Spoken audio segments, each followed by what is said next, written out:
Lerado, Kansas. This was a town of what might have been, and it's no longer anything anymore. But they thought that the railroad was going to come right through here. And so in 1886, thinking that that was going to happen, a bunch of people started building a city, building a town. And within a few months, they found out that the railroad was not going to come through here, so most of the town up and left. And so literally the bulk of the town and the activity here in 1886 was just for a couple months. And then they thought later, about 50 years later, that oil might be discovered here. And so a few houses and some buildings, and there's an old building right here, might be appropriate because of some oil in the area, and really never came to fruition. So this was an area where was a lot of activity at one little short time, and now it's pretty much just farmland. And then the really nice, well-kept cemetery just about a half-mile north of this town.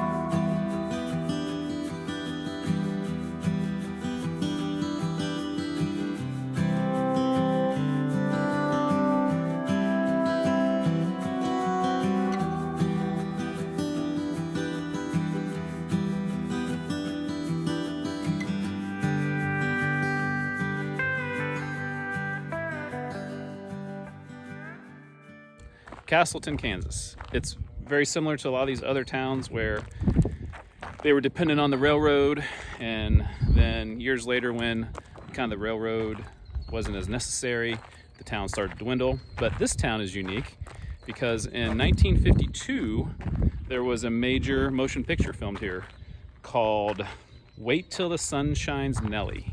Come on, man!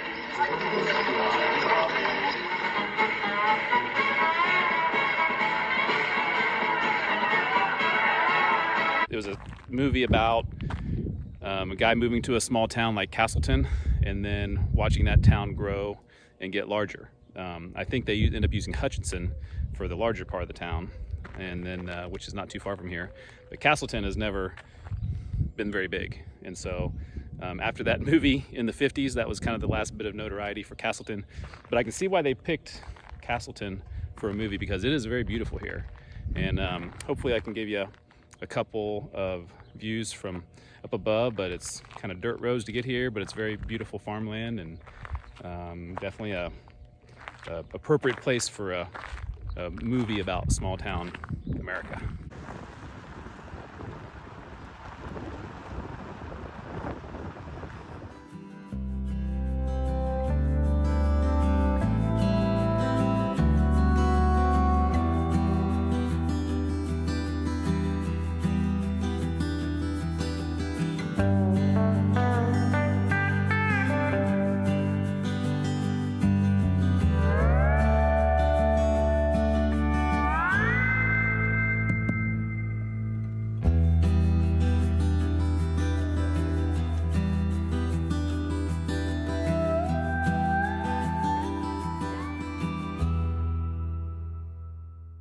So I'm here where the town of Marshall used to be. This is the Nenaskaw River, and the town of Marshall was just right in this area. And this is one of the more interesting stories to me. Marshall was started in the 1870s, had a lifespan of about 10 years is all. And they were, once again, like a lot of these towns, hoping for the railroad to come through Marshall, and it didn't. It actually went about 2 miles south of here, and so all of the people that lived in Marshall and all of the buildings, they moved them down to where the railroad was. And there's about 100 people or so that lived there, and they moved them down to this new area, and they started another town called Cheney, Kansas. So that's what happened to the town of Marshall, and now there's nothing here. It's literally nothing in existence at all. But let's head down to Cheney real quick. This is the street where all the buildings of Marshall were moved in 1880s, and appropriately so, this is named Marshall Street. And if you walk to the very end of this road, you'll see what caused the demise of Marshall.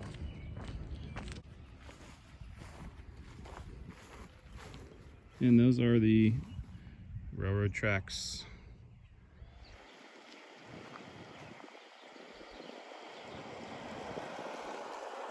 Back here in Marshall again, and one of the unfortunate things about what could have been is the people of Marshall didn't realize that about 40 to 50 years after their town would be gone was just to the north side of where town is.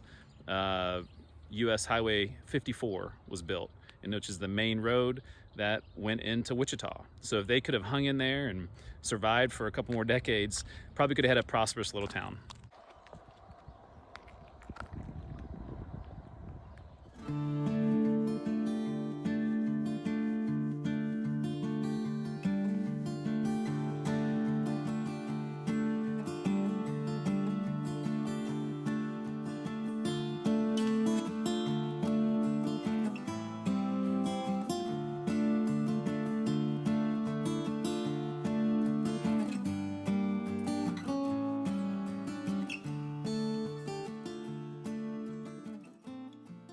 So this is Waterloo, Kansas, our last stop on the trip. And Waterloo, like a lot of these other towns, there's reasons why it has become one of the ghost towns of Kansas. And Waterloo was thriving, I guess you could say, in like the 1880s. And then a variety of things happened. So the county seat was lost to Kingman. And then, so a lot of people, obviously businesses, things moved there. And then the main highway, 54, that goes right into Wichita, it's not far from here, missed this town by about half a mile.